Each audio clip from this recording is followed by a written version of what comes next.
भले ही वह धरती के अंदरूनी हिस्सों का हिलाकर रख देने वाला बादशाह हो, लेकिन किंग कॉन्ग भी दांत में लगे कीड़े के दर्द को सहन नहीं कर पा रहा था। हालांकि अभी वह पुराने दिनों को याद ही कर रहा था जब बड़े बड़े टुकड़ों में मांस खाता था कि तभी एक डगलस अचानक मौके का फायदा उठाते हुए उसके खाने को छीनने आ गया। इसी बीच आसमान से अचानक प्राइमेट जैसी गर्जना सुनाई दी। कई सालों से हॉलो अर्थ में रहते हुए किंग कॉन्ग ने कभी अपने जैसे किसी और को नहीं देखा था, इसलिए उसका दिल खुशी से भर गया और तुरंत आवाज की दिशा में दौड़ पड़ा। लेकिन जब वहां पहुंचा तो हैरान रह गया, क्योंकि वो आवाज दरअसल एक पैरट फ्रॉग की थी जो उसकी आवाज की नकल कर अपने दुश्मनों को डराने की कोशिश कर रहा था। ये देखकर किंग कॉन्ग हल्की सी मुस्कान के साथ चुपचाप वहां से लौट गया। अब उसे समझ आ चुका था कि अकेले अपने दम पर दांत का दर्द मिटाना मुमकिन नहीं, इसलिए उसने हिम्मत कर हॉलो अर्थ वॉर्टेक्स से होकर इंसानी दुनिया में मदद लेने का फैसला किया। डॉक्टर इरीन को जब यह खबर मिली तो वो घबरा गई। उन्हें लगा कि किंग कॉन्ग की एंट्री शायद गोजिला को गुस्सा दिला दे और दुनिया में एक नई जंग छिड़ सकती है। वो फौरन स्टेशन पर पहुंच गईं और हालात देखने लगी। तभी उन्हें पता चला कि असल में किंग कॉन्ग तो बस दांत दर्द की वजह से परेशान था और उसे सर्जरी की जरूरत थी। कुछ देर बाद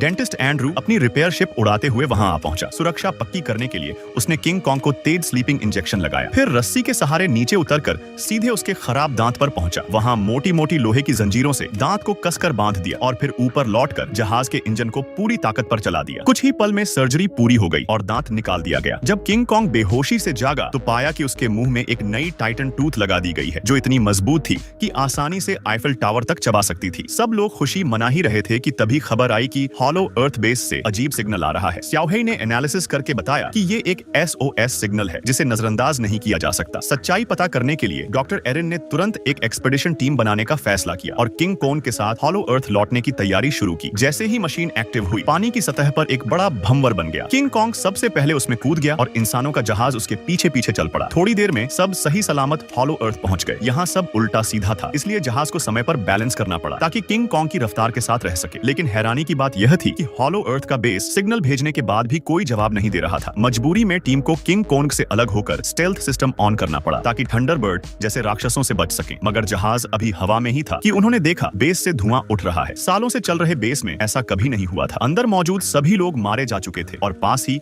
एक पहाड़ पर बना विशाल हाथ का निशान देखकर डॉक्टर इरीन को बहुत बुरा एहसास हुआ। उधर किंग कॉन्ग जब अपने घोंसले में पहुंचा तो उसने एक अजनबी गंध महसूस की। पहाड़ियों से जोरदार गर्जना आ रही थी। उसने बिना समय गंवाए अपनी बैटल एक्स उठाई और आवाज की ओर कूद पड़ा। हथियार की रोशनी में उसने देखा कि यह जगह उसके लिए नई थी और यहाँ किसी और कॉन्ग जैसी प्रजाति का अक्स मौजूद था। अभी वो सोच ही रहा था कि गर्जना फिर गूंजी। किंग कॉन्ग तुरंत वाटरफॉल के पीछे से निकलकर अननोन एरिया में आ गया। यह इलाका हमेशा धुंध से ढका रहता था। धुंध के बीच से एक विशाल जीव की परछाई धीरे धीरे पास आ रही थी, जिसकी ऊर्जा से खुद किंग कॉन्ग को भी दबाव महसूस हुआ। लेकिन जब धुंध साफ हुई तो सामने एक छोटा येलो हेयर्ड एपे निकला। पहली बार किसी हमशक्ल को देखकर किंग कॉन्ग बेहद खुश हुआ। उसने हथियार नीचे रखकर दोस्ती का इशारा किया, मगर अचानक वो येलो एपे गुस्से में दांत गड़ा बैठा। किंग कॉन्ग समझ ही नहीं पाया और पीछे मुड़ा तो एक और बाल्ड एपे सामने खड़ा था जो साफ दुश्मनी दिखा रहा था। दोनों ने मिलकर किंग कॉन्ग पर हमला कर दिया। उन्होंने लकड़ी के डंडे उठाकर उस पर वार करना शुरू कर दिया। लेकिन स्कल आइलैंड का बादशाह इतनी आसानी से हार मानने वाला नहीं था। कुछ ही देर में उसने हालात पलट दिए। लेकिन येलो एप चालाक निकला। उसने पीछे से छुपकर हमला करने की कोशिश की। किंग कॉन्ग को उसका ये तरीका बिल्कुल पसंद नहीं आया। लड़ाई में एक एप लगभग खाई से गिर गया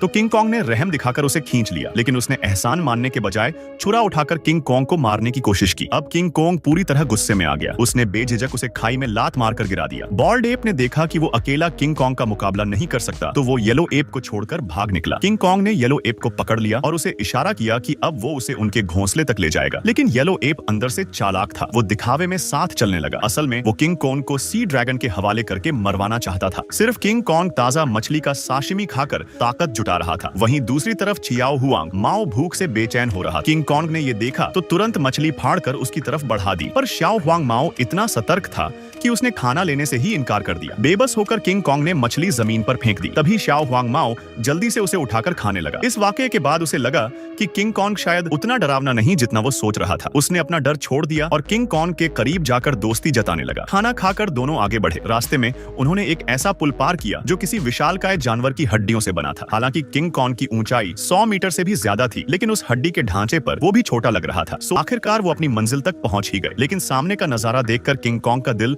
गम और गुस्से से भर गया। उसने देखा कि उसके ही जैसे कबीले के साथी गुलामी की जिंदगी जी रहे थे। जरा सी गलती पर उनका सिर काट दिया जाता था। शाओ हुआंग माओ के पिता बस इसलिए मार खा रहे थे क्योंकि वो पत्थर उठा नहीं पा रहे थे। ये देख किंग कॉन्ग से सहा न गया। उसने शाओ हुआंग माओ की चेतावनी अनसुनी कर उन्हें उठा खड़ा किया। लेकिन इस हरकत से निगरानी करने वाला गुस्से में आ गया। उधर गंजा गोरिल्ला भागकर चीफ के पास पहुंचा और बात को बढ़ा चढ़ाकर बताया। चीफ यानी दाओ बा वांग स्कार किंग ने जब सुना कि कोई उसके इलाके में घुस आया है और उसकी ताकत को चुनौती दे रहा है तो उसकी आंखों में खतरनाक चमक उभर आई और वो परछाइयों से गरजता हुआ बाहर निकला। उसका अंदाज जरा भी राजा जैसा नहीं था बल्कि किसी सड़क छाप गुंडे जैसा था, लेकिन बाकी गोरिल्लास उसकी तरफ आंख उठाकर भी नहीं देख पा रहे थे। जहां से वो गुजरता सब सर झुकाकर झुक जाते। दाओ बा वांग सामने आकर किंग कॉन्ग को घूरने लगा। जल्दी ही उसने नोटिस किया कि सामने वाला तो एक सोने का दांत भी नहीं लगवा पाया। वो जोर जोर से हंसने लगा। शाओ हुआंग माओ भी मजबूरी में हंसने लगा, लेकिन उसे नहीं पता था कि उसी की वजह से किंग कॉन्ग को यहाँ लाया गया और अब स्कार किंग सजा देगा। शाओ हुआंग माओ का पिता झट से आगे आया और स्कार किंग से माफी मांगने लगा, लेकिन ये निर्दयी तानाशाह था। किंग कॉन्ग का गुस्सा फूट पड़ा और उसने जोरदार दहाड़ लगाई। स्कार किंग बिल्कुल भी नहीं डरा। उसने अपने साथियों को मैदान खाली करने का इशारा किया। अब वो खुद लड़ाई करके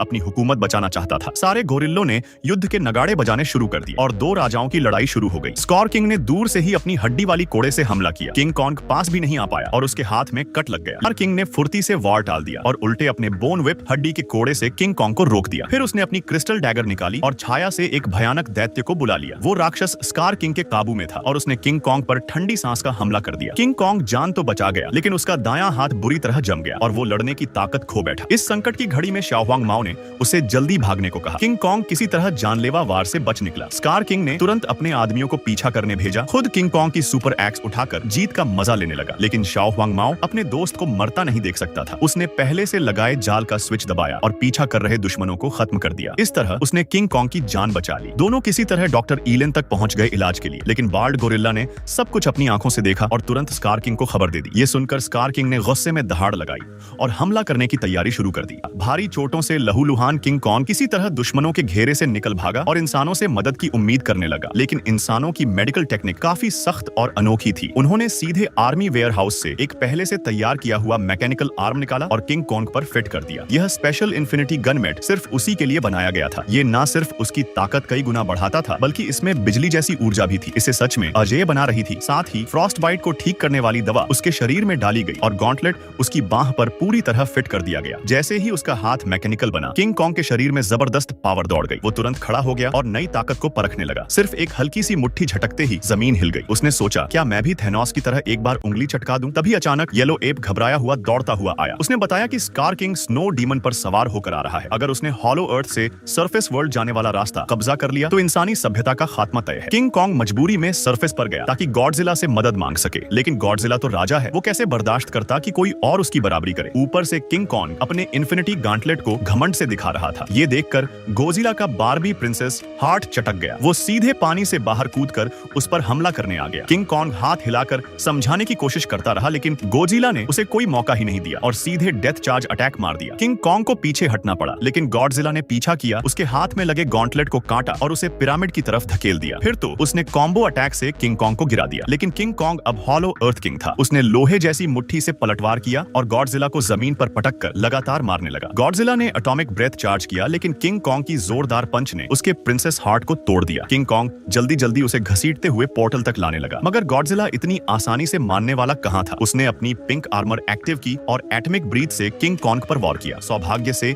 स्कॉल Island handsome boy King Kong तुरंत बच निकला, लेकिन जैसे ही वह संभला, गॉडजिला ने फिर से डेथ लीप अटैक कर दिया। किंग कॉन्ग पूरी तरह फंस गया। तभी अचानक आसमान से एक रोशनी उतरी और गॉडजिला उड़कर दूर जा गिरा। वो थी उसकी पुरानी मोहब्बत मोथरा। उसके कहने पर गोजिला ने किंग कॉन्ग के साथ हाथ मिलाया। लगता था कि मोहब्बत की ताकत के आगे गोजिला भी हार गया। इसी बीच स्कार किंग अपनी फौज लेकर हॉलो अर्थ एंट्रेंस पर आ धमका। वो स्नो डीमन पर सवार था, लेकिन सामने से दोनों टाइटन ब्रदर्स किंग कॉन्ग और गॉडजिला आ पहुंचे। स्कार किंग बिना रुके हमला करने आया। किंग कॉन्ग ने भी घूंसा उठाया, लेकिन तभी इलेक्ट्रोमैग्नेटिक पिरामिड्स आपस में टकरा गए। पूरे हॉलो अर्थ में ग्रेविटी खत्म हो गई। सभी लड़ाई करते हुए हवा में तैरने लगे। 2 मिनट 30 सेकंड बाद ग्रेविटी वापस आई। किंग कॉन्ग ने तुरंत अपना बैटल एक्स पकड़ लिया, लेकिन स्कार किंग ने मौका पाकर पोर्टल की तरफ छलांग लगा दी और सरफेस वर्ल्ड पर पहुंच गया। जैसे ही उसने सूरज की रोशनी देखी, वो जोर से हंसने लगा और इंसानों को चींटियों की तरह कुचलने की धमकी दी। उसने स्नो डीमन को आदेश दिया कि वो आइस ब्रीथ से पूरी धरती को फिर से आइस एज बना दे, लेकिन किंग कॉन्ग और गॉडजिला ने मिलकर उस पर हमला किया। एक तरफ गॉन्टलेट फिस्ट, दूसरी तरफ एटॉमिक ब्रेथ। स्कार किंग और स्नो डीमन थोड़ी देर के लिए पीछे हट गए, लेकिन स्कार किंग ने फिर चाल चली। उसने अपना टूटा दांत उगला और स्नो डीमन को दोबारा लड़ने का आदेश दिया। खुद हड्डी का कोड़ा लेकर किंग कॉन्ग पर टूट पड़ा। जब भी वह कमजोर पड़ता, स्नो डीमन को बुला लेता। किंग कॉन्ग कॉन्ग अकेला दोनों का सामना नहीं कर पा रहा था। तभी गॉडजिला ने दोबारा मोर्चा संभाला, लेकिन फिर भी दोनों दुश्मनों की जोड़ी भारी पड़ रही थी। कुछ देर बाद स्कार किंग ने किंग कॉन्ग का हाथ दबोचकर उसे पिन कर दिया। गॉडजिला ने गुस्से में एटॉमिक ब्रेथ दागा और स्कार किंग के क्रिस्टल डैगर को गिरा दिया। किंग कॉन्ग उसे लेने ही वाला था कि स्कार किंग ने उसकी गर्दन दबोच दी। उसी समय येलो एप ने हिम्मत दिखाई। उसने बैटल एक्स उठाया और पोर्टल से सरफेस वर्ल्ड पर आ पहुंचा। उसकी वजह से क्रिस्टल डैगर टूट गया और स्कार किंग का स्नो डीमन पर कंट्रोल खत्म हो गया। स्कार किंग ने गुस्से में येलो एप को पकड़ लिया, लेकिन तब तक उसका खेल खत्म हो चुका था। गॉडजिला और किंग कॉन्ग दोनों ने मिलकर उस पर हमला किया। यह देखकर स्नो डीमन ने भी बगावत कर दी और स्कार किंग पर आइस ब्रेथ फेंक दिया। आखिरकार किंग कॉन्ग ने उसे जोरदार स्लैम मारा और स्कार किंग का सपना हमेशा के लिए खत्म हो गया। लड़ाई खत्म होने के बाद गॉडजिला ने आसमान की तरफ एटॉमिक ब्रेथ छोड़ा और बर्फीली परत को पिघला दिया। वो वापस रोम कोलोसियम जाकर सो गया, जबकि किंग कॉन्ग स्नो डेमन पर सवार होकर हॉलो अर्थ लौटा और अपने साथियों को नई उम्मीद दी।